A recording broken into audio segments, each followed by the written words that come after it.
Hello friends, चलिए start करते हैं class 10th maths chapter 2 exercise 2.1। तो फ्रेंड्स, सबसे पहले हम देखेंगे कि चैप्टर 2 क्या है। हमारा चैप्टर 2 है हमारा बहुपद, जिसे इंग्लिश में क्या कहेंगे, पॉलिनोमियल। ठीक है फ्रेंड्स, तो एक्सरसाइज करने से पहले हमें ये समझना होगा कि बहुपद होता क्या है। ठीक है, बहुपद में सब दो चीज़ हम यूज़ करेंगे। एक चीज़ यूज़ करेंगे चर, और दूसरी जो चीज़ होगी उसको यूज़ करेंगे अचर। ठीक है, ये दो राशि है हमारे पास, एक चर राशि और एक अचर राशि। ठीक है, तो अब हमें जानना है कि चर क्या होते हैं और अचर क्या होते हैं। जो भी हमारे अल्फ़ाबेट्स होते हैं, यानी कि जिनकी वैल्यू को हम चेंज कर सकते हैं, एक्स वाई जेड, ये क्या होते हैं, हमारे अचर होते हैं। ठीक है, और अचर क्या होते हैं, जो हमारी कांस्टेंट वैल्यू होती हैं, जिनको हम चेंज नहीं कर सकते, यानी कि 1 2 3 4 जो भी हमारी फिक्स वैल्यू होती है उन्हें क्या कहते हैं, अचर कहते हैं। ठीक है, तो चर वो राशि होती है जिसकी वैल्यू चेंज हो जाती है। ठीक है, यानी हम x की जगह 1 भी रख सकते हैं, 2 भी रख सकते हैं, 5 6 कुछ भी रख सकते हैं हम, तो उसको हम कहेंगे चर राशि। और जिसको हम चेंज नहीं कर सकते उसको कहेंगे हम अचर राशि। ठीक है, पॉलिनोमियल में ये बहुत ही छोटी सी चीज़ है जिसको समझना बहुत ही ज़रूरी है।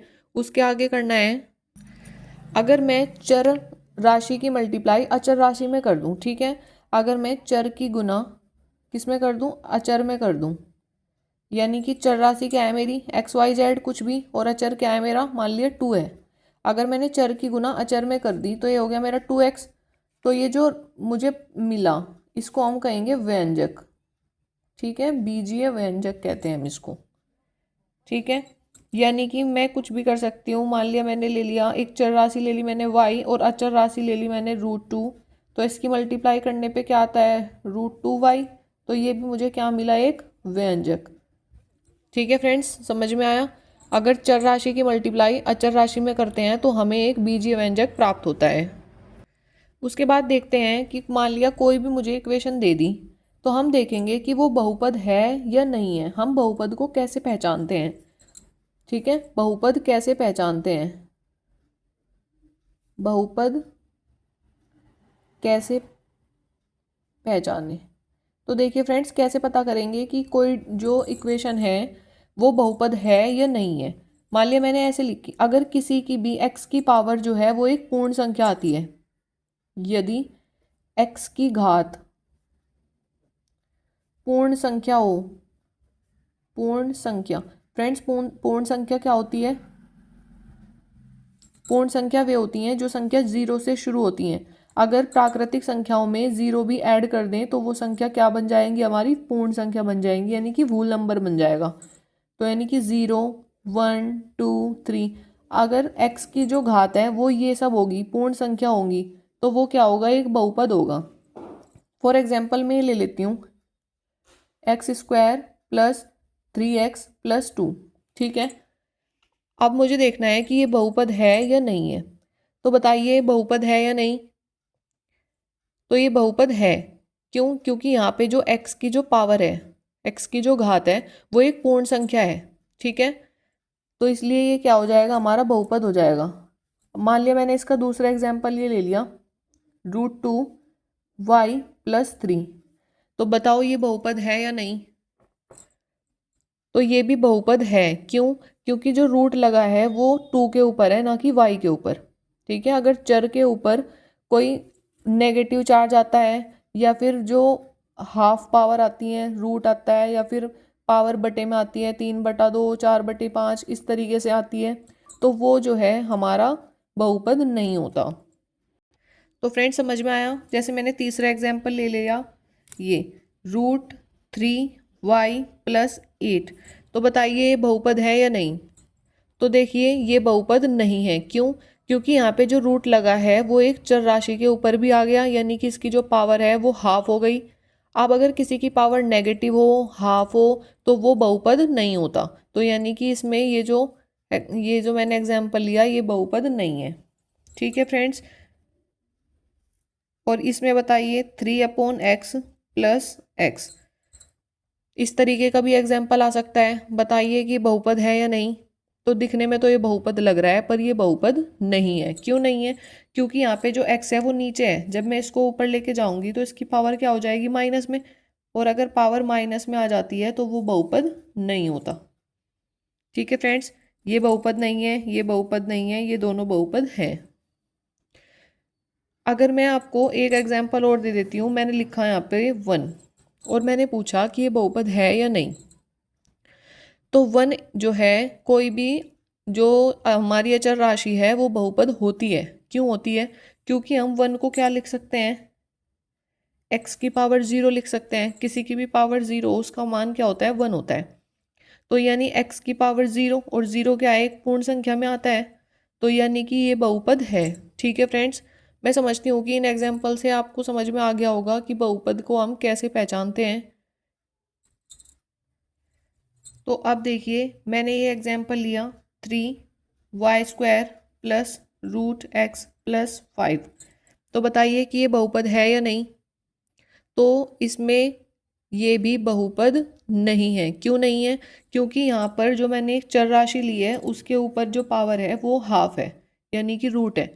तो रूट वाली पावर जो होती है वो बहुपद में नहीं गिनी जाती। ठीक है, तो अब आपको समझ में आ गया, जिस भी चर राशि की जो पावर है वो अगर एक पूर्ण संख्या है तो वो बहुपद होगी, अदरवाइज नहीं होगी। ठीक है फ्रेंड्स, ठीक है फ्रेंड्स, तो आपको समझ में आ गया। अब देखिए, अब मैं इसमें सिखाऊंगी आपको कि एक पदीय, द्विपदीय और त्रिपदीय बहुपद क्या होते हैं। ठीक है, एक पदीय, एक पदीय बहुपद क्या होते हैं, जिसमें सिर्फ एक पद होता है, यानी कि एक टर्म होती है। जैसे कि मैंने लिखा 7x।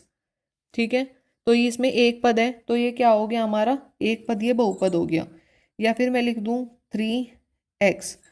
ठीक है, एक टर्म है इसमें, तो ये क्या हो गया, हमारा एक पदीय बहुपद हो गया। ऐसे ही हम देखेंगे द्विपदीय। पद का मतलब होता है उसमें कितनी टर्म है। ठीक है, जैसे मैंने लिखा 7x² प्लस 6। ठीक है, तो इसमें कितनी टर्म है फ्रेंड्स, दो टर्म है इसमें, एक ये और एक ये, तो ये क्या हो गया, हमारा द्विपदीय बहुपद हो गया। और ऐसे ही हम देखेंगे त्रिपदीय। त्रिपदीय बहुपद क्या होता है, जिसमें तीन टर्म होती हैं, यानी 7x³ प्लस 5x प्लस 2। ठीक है फ्रेंड्स, इसमें कितनी टर्म है, तीन टर्म है, 1 2 3। ठीक है, तो यहाँ पे हमें समझ में आ गया एक पदीय, द्विपदीय और त्रिपदीय बहुपद क्या होते हैं। जिसमें एक टर्म है वो एक पदीय होगा, जिसमें दो टर्म है वो द्विपदीय होगा, और जिसमें तीन टर्म है वो त्रिपदीय बहुपद हो गया। अब इसी में हम सीखेंगे कि रेखिक बहुपद, द्विघात बहुपद और त्रिघात बहुपद क्या होता है। ठीक है, अब हम इसमें, अभी तो हमने इसमें सिर्फ पद को सीखा कि एक पदीय, द्विपदीय, त्रिपदीय क्या होता है, लेकिन अब हम सीखेंगे रेखिक बहुपद क्या होता है। तो फ्रेंड्स देखिए, रेखिक का मतलब होता है एक। ठीक है, रेखिक का मतलब होता है एक। तो एक घात बहुपद क्या होगा, यानी कि जिसकी घात, जिसकी पावर एक होगी, यानी कि मैंने लिखा 5x। ठीक है, तो 5x क्या है, ये एक रेखिक बहुपद है, क्योंकि इसकी जो पावर है वो कितनी है, 1। ठीक है, ऐसे हम देखेंगे द्विघात। द्विघात बहुपद क्या होते हैं, जिनकी घात दो होगी, यानी कि मान लिया मैं यही एग्जांपल ले लेती हूँ 7x² प्लस 6।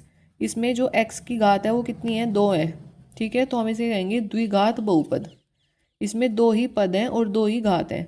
हम यहाँ पर x की पावर देखते हैं, जो भी x की हाईएस्ट पावर होती है वही उस इक्वेशन की घात कहलाती है। जैसे मैं ये भी लिख सकती हूँ 6x प्लस 3। ठीक है, तो मैं इसकी घात कितनी है, यहाँ पे दो है। x की जो हाईएस्ट पावर है वो पूरी की पूरे बहुपद की घात कहलाती है। अब ऐसे ही देख लेते हैं त्रिघात बहुपद। त्रिघात बहुपद क्या होता है, जिस बहुपद की घात तीन होती है उसको क्या कहते हैं, त्रिघात बहुपद। जैसे कि ये ले लिया 7x³ प्लस 5x प्लस 2।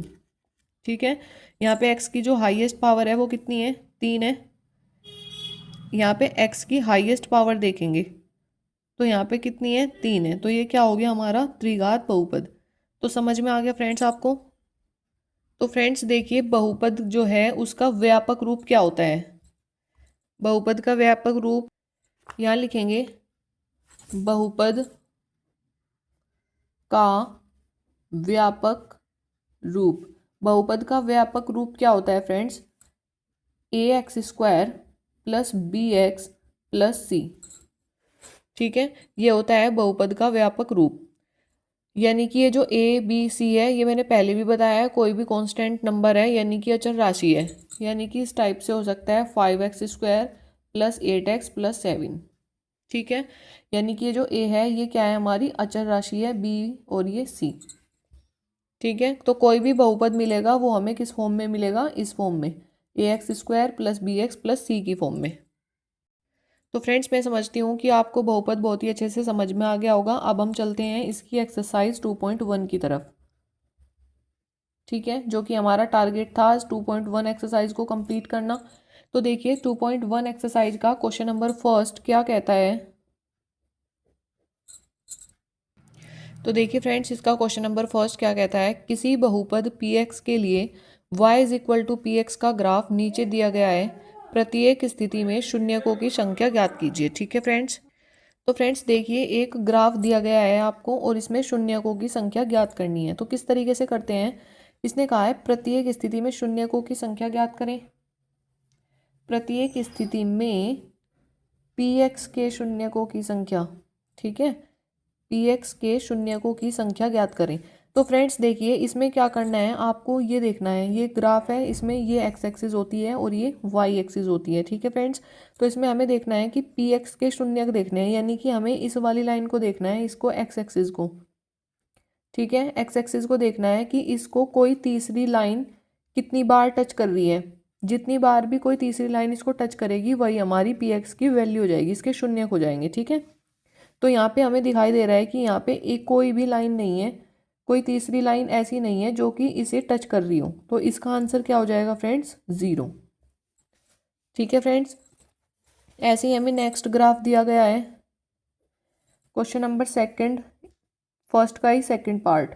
ये क्या है, हमारी एक्स एक्सिस है और ये क्या है, हमारी वाई एक्सिस है।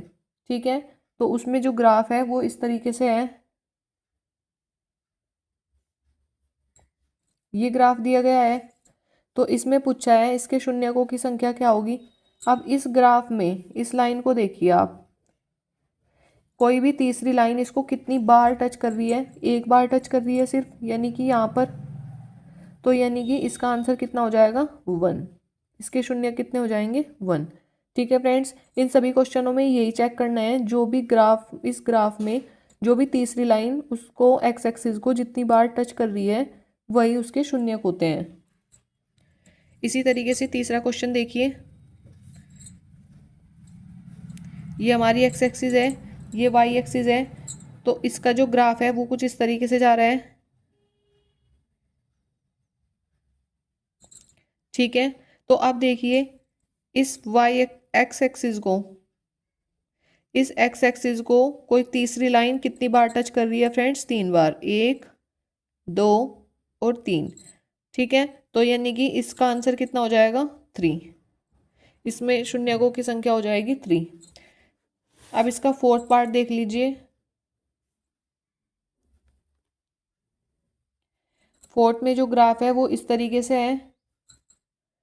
तो ये ग्राफ यानी कि ये तीसरी लाइन कितनी बार टच कर रही है इसको, 2 बार, तो यानी कि इसमें शून्यकों की संख्या कितनी हो जाएंगी, 2। ठीक है, फिफ्थ क्वेश्चन में क्या है,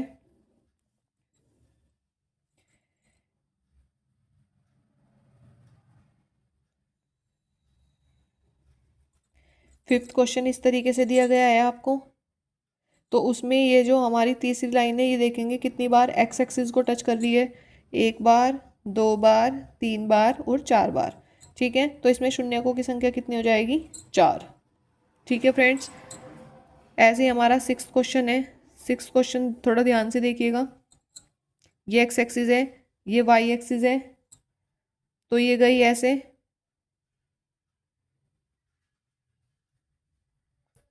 इस तरीके से गई है फ्रेंड्स। तो अब आप मुझे बताइए ये जो है एक्स एक्सिस को कितनी बार टच कर रही है। तो बताइए आप इसको कितनी बार काउंट करने वाले हैं, 1 बार, 2 बार, 3 बार, 4 बार, 5 बार। इसमें 5 बार आप इसको काउंट करेंगे या फिर आप इसको 3 बार काउंट करेंगे, बताइए। तो यहाँ पे ये जो है इसको सिर्फ टच करके जा रहा है, ना कि इसको कट करके, ठीक है। तो इसमें शून्यकों की संख्या कितनी हो जाएंगी? 3, 1, 2 और 3। तो इसका आंसर कितना हो जाएगा? 3। ठीक है फ्रेंड्स, अगर ये इसको यहाँ पे कट करके जाता तो फिर इसके शून्यकों की संख्या कितनी हो जाती? 5, क्योंकि फिर हम इसको 2 बार काउंट करते हैं, यहाँ पे भी 2 बार काउंट करते हैं। ठीक है फ्रेंड्स, तो मैं समझती हूँ आपको ये एक्सरसाइज बहुत ही अच्छे से समझ में आई होगी। हमारी एक एक्सरसाइज कंप्लीट हो चुकी है यहाँ पे 2.1। और बहुपद के बारे में मैंने आपको जितना कुछ बताया है उसे प्लीज़ एक बार रिवाइज कीजिएगा। और अगर वीडियो पसंद आई है तो please like, share and subscribe. Thank you friends.